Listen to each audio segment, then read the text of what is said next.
जैसा खाए अन्न वैसा होए मन, ये कहावत हमने सुनी है। आयुर्वेद के भी लगभग सभी ग्रंथों में आहार संभूतः रोगा कहा गया है। यानी जिस तरह शरीर का निर्माण आहार से होता है, उसी तरह से अनेक व्याधियों का भी निर्माण विरुद्ध आहार सेवन से होता है। इसलिए कौन सी अवस्था में कौन सा अन्न खासकर लिया जाना चाहिए, कब कौन सा अनाज नहीं लिया जाना चाहिए, ये जानना बहुत जरूरी है। हम जब कोई दवाइयाँ खाते हैं तो ज़रूर उसके बारे में जानते हैं कि इसके इफेक्ट, साइड इफेक्ट क्या है। उसी तरह से क्या आपने कभी अनाजों के बारे में सोचा है कि आपकी प्रकृति के लिए, आपकी शरीर को मजबूत बनाने के लिए सबसे अच्छा आहार आपके लिए कौन सा रहेगा? आयुर्वेद के ग्रंथों में अन्न स्वरूपीय विज्ञानियम या अन्नपान विधि अध्याय नामक अध्यायों में सभी तरह के अनाजों का, अन्न का विस्तार पूर्वक वर्णन किया है। उनमें से जो खासकर सीरियल्स है, जैसे कि गेहूं, ज्वारी, बाजरा, रागी और जौ, इनके गुण क्या है, कौन सी अलग अलग व्याधियों में इन्हें खाया जाना चाहिए, कब इन्हें नहीं खाना चाहिए, इसके बारे में जानेंगे आज की वीडियो में। नमस्कार, मैं डॉक्टर वैशाली खंडेलवाल। आयुर्वेद के अन्नपान विधि अध्याय में लगभग सभी अनाजों का, सभी आहार द्रव्यों का विस्तार पूर्वक वर्णन किया है। उसमें सबसे प्रथम शुकधान्य वर्ग के बारे में कहा है। शुकधान्य यानी सीरियल्स या एक दल अनाज हम जिसे कहते हैं, उनमें से कुछ प्रमुख अनाजों का आज हम जानकारी लेंगे। सबसे पहले गेहूं के बारे में हम देखेंगे। गेहूं को आयुर्वेद में गोधूम कहते हैं। इसके गुण कहते हुए ग्रंथकार कहते हैं, वृषक शीतो गुरु स्निग्धो जीवनो वातपित्तः संधान कर मधुरो गोधूम स्थैर्यकृत सर। गेहूं ऐसा अनाज है जो हमारे सातों धातुओं को पोषण देता है। गुरु यानी कि पचने में थोड़ा सा हेवी। उसके बाद स्निग्ध गुण, स्निग्धता हमारे बॉडी में चाहिए अलग अलग जॉइंट को प्रॉपरली काम करने के लिए, तो स्निग्धता प्रोवाइड करने का काम गेहूं करता है। इसके बाद ये संधानकर है। संधानकर यानी जो रिपेयरिंग की जो प्रॉपर्टीज होती है, जैसे कोई बोन फ्रैक्चर हो जाए तो उसको जल्दी से हील करने का जो कैपेसिटी है वो गेहूं में है। ये अच्छा संधानकर है, जख्मों को भरने वाला है। और ये स्थैर्यकृत है। स्थैर्यकृत यानी हमको मेंटली और फिजिकली स्टेबल बनाए रखने में गोधूम कारगर है। जिन लोगों की बढ़ती उम्र है, खासकर बच्चे जो है, जिनको धातुओं के पोषण की आवश्यकता है, ऐसे लोगों को गेहूं बहुत अच्छा अनाज है, इनको रोज दिया जा सकता है। साथ ही कई अगर फ्रैक्चर है शरीर में, जख्म है कुछ, तो ऐसे भी लोग गेहूं का सेवन कर सकते हैं। जिन लोगों को वात बढ़ गया है, ऑस्टियोआर्थराइटिस जैसी तकलीफ है, जिनका बोन डेंसिटी कम हो गया है, तो ऐसे लोग जिनके घुटनों में कटकट सी आवाज आती है या अलग अलग हड्डियों में आवाज आती है, ऐसे सब लोग गेहूं का सेवन अपनी रोज की आहार में कर सकते हैं। जिन लोगों को अपना वजन कम करना है, जिन लोगों को कोलेस्ट्रॉल ज़्यादा है, जो लोग डायबिटिक है, ऐसे लोगों ने गेहूं का जो सेवन है वो कम करना चाहिए। या फिर अगर गेहूं लेना भी है तो वो कम से कम 1 साल पुराना ज़रूर होना चाहिए। इसके बाद का अनाज है ज्वारी यानी कि ज्वार। ज्वार जो है ये लघु, रुक्ष, शीत और कफ पित्तनाशक है। जो अपना वजन कम करना चाहते हैं उन लोगों के लिए ज्वार का सेवन बहुत अच्छा है। और ये शीत वीर्य का यानी इसकी तासीर जो है वो ठंडी है। इसीलिए जो लोग हमेशा गर्मी से परेशान रहते हैं, जिन लोगों को पसीना ज़्यादा आता है, हाथ पैरों में जलन जिन लोगों को होती है, माउथ अल्सरेशन होता है, पेशाब में जलन होती है, और या फिर कई औरतों को माहवारी में यानी पीरियड्स में ब्लीडिंग बहुत होती है, तो ऐसे सभी जो पित्त व्याधियाँ हैं उन लोगों के लिए ज्वार बहुत अच्छा अनाज है।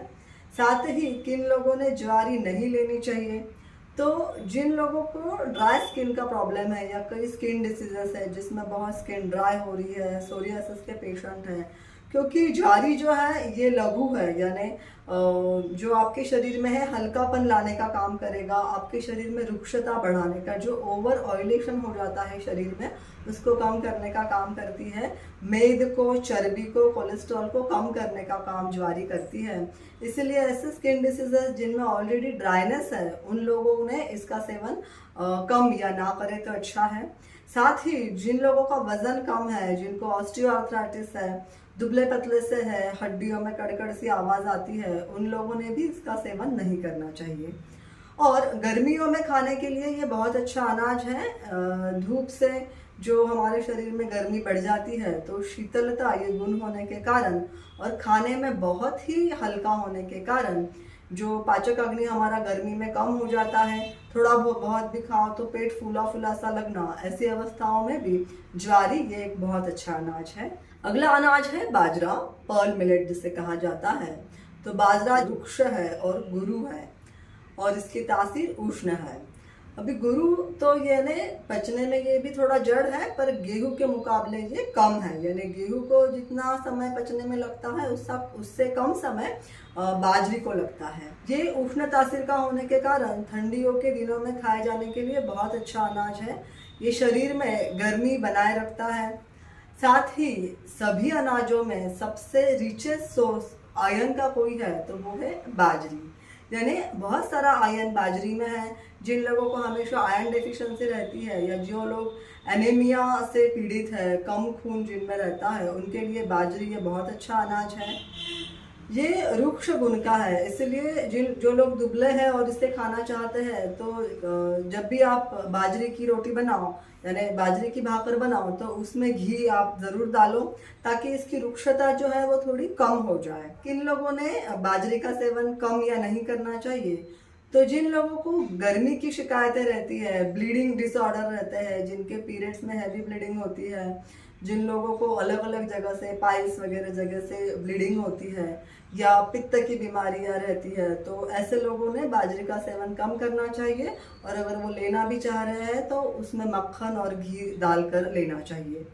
साथ ही बाजरी जो है ये बहुत अच्छा दुग्ध जनन काम करने वाला अनाज है। यानी कि जिन महिलाओं की प्रसूति हुई है उसके बाद अपने बच्चे को अच्छा दूध आने के लिए बाजरी ये बहुत अच्छा अनाज है। ये बी कॉम्प्लेक्स का भी बहुत अच्छा सोर्स है। साथ में इसमें कैल्शियम और फास्फोरस मिनरल्स भी है। ओबेसिटी के पेशेंट के लिए ये बहुत अच्छा अनाज है। जो लोग वजन कम करना चाहते हैं पर ताकत जिनको अच्छी रहे ऐसा लगता है, ऐसे लोगों के लिए भी बाजरी बहुत अच्छा अनाज है। हमारे यहाँ ठंड के दिनों में जो संक्रांति या उत्तरायण आती है उसमें बाजरे की रोटी के ऊपर तिल डालकर बाजरे की रोटी बनाने की प्रथा है। तो ये सीजन के हिसाब से ही इसको एडवाइस किया गया है। साथ ही जिन लोगों को थायराइड है, कोलेस्ट्रॉल, शुगर है, पीसीओडी है, तो इन सभी डिसीजेस में बाजरी ये बहुत अच्छा अनाज है। ये लोग ज़रूर इसका सेवन कम से कम साल में ठंड के दिनों में करें। इसके बारे में रागी के बारे में जानेंगे। रागी यानी कि फिंगर मिलेट जिसे कहा जाता है या नाचनी जिसे कहते हैं, ये लघु और अनुष्ण है। लघु यानी ये पचने में बहुत हल्का है। अनुष्ण यानी इसकी तासीर ना तो बहुत ठंडी है और ना ही बहुत गर्म है।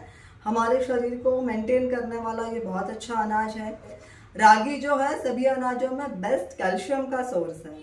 तो बहुत सारा प्रचुर मात्रा में कैल्शियम रागी में होता है। इसीलिए बच्चों को यानी जिनकी हाइट बढ़ने वाली है बच्चे के लिए नाचनी सत्व हम देते हैं और बच्चों के लिए ये बहुत अच्छा अनाज है। इसके अलग अलग प्रिपरेशन इडली डोसा बनाकर ज़रूर बच्चों को दिया जा सकता है। साथ ही जो ऐसे लोग हैं जो चाहते हैं कि हमारा वजन तो ना बढ़े पर हमारी ताकत ज़रूर बढ़नी चाहिए, तो उन लोगों के लिए रागी ये बहुत अच्छा अनाज है। इसको तर्पण, संतुष्टिकर और तृप्तिदायक ऐसा अनाज कहा गया है। यानी खाने के बाद में जो मानसिक संतुष्टि आपको मिलती है, मेंटल और फिजिकल बैलेंस जो आपको लगता है कि आप मेंटली खुद को फिट फील करते हो, तो ये तर्पण और संतोषकारक गुण जो है वो रागी में है। बच्चे से बूढ़े सभी लोग हर समय इसका सेवन कर सकते हैं। साथ ही ये बहुत अच्छा लीवर प्रोटेक्टिव ऐसा अनाज है। लैक्टेटिंग मदर यानी दूध पिलाने वाली माताओं के लिए बहुत अच्छा अनाज है। जिन लोगों का शुगर, बीपी, कोलेस्ट्रॉल ऐसी जिनको तकलीफ है उन लोगों के लिए भी रागी बहुत अच्छा अनाज है। पचने में हल्का होने के कारण जिन लोगों को डाइजेशन के हमेशा इशू रहते हैं, थोड़ा भी खाने पर पेट फूला फूला सा लगता है या बार बार एसिडिटी या कोई ना कोई तरह का इंडाइजेशन हो जाता है, उन लोगों के लिए भी रागी ये बहुत अच्छा अनाज है। इस तरह से प्रमुख एकदल अनाज यानी सीरियल्स के बारे में हमने देखा। अभी आप कहोगे एकदल धान्य में जो प्रमुख आहार है वो है चावल, इसके बारे में नहीं बताया। तो चावल को लेके कौन सा चावल हमने खाना चाहिए, किस तरह से चावल खाना चाहिए, किन लोगों ने चावल नहीं खाना चाहिए, उसके गुण क्या है, इसका शास्त्रीय विवेचन लेकर जल्दी चैनल पे मिलेंगे। अभी इन सब अनाजों को मिक्स कर कर यानी मल्टीग्रेन आटा खाना चाहिए, ये सही है या गलत है। और मिलेट जो है जैसे कि कुटकी, सागा, कंगनी, कोदो, ये जो अलग अलग मिलेट्स के बारे में आजकल बहुत सुन रहे हैं, तो ये मिलेट्स के बारे में आयुर्वेद शास्त्र क्या कहता है, इसका शास्त्रीय विवेचन लेकर जल्द ही चैनल पे आपसे मिलूंगी। बहुत बहुत धन्यवाद।